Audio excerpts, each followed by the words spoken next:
আমাদের মাননীয় প্রধানমন্ত্রী শেখ হাসিনা প্রথমবার প্রধানমন্ত্রী হয়েছেন, তার স্বামী ওয়াজেদ সাহেব আমার অফিসে এসে হাজির।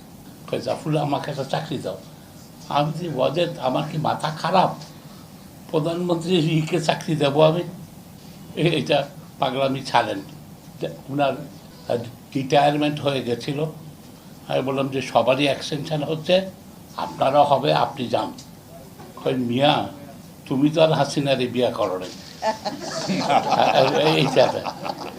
এই বলতে উনি আমার কাছে কবে যে আইসো না, আমার হাতে পায়ে ধরতে আইসো না, ওইটা বলুক। আমি তো একটু সহ্য করতে, সরকারি চাকরি করেন, এইসব তো সহ্য করতেই হয়।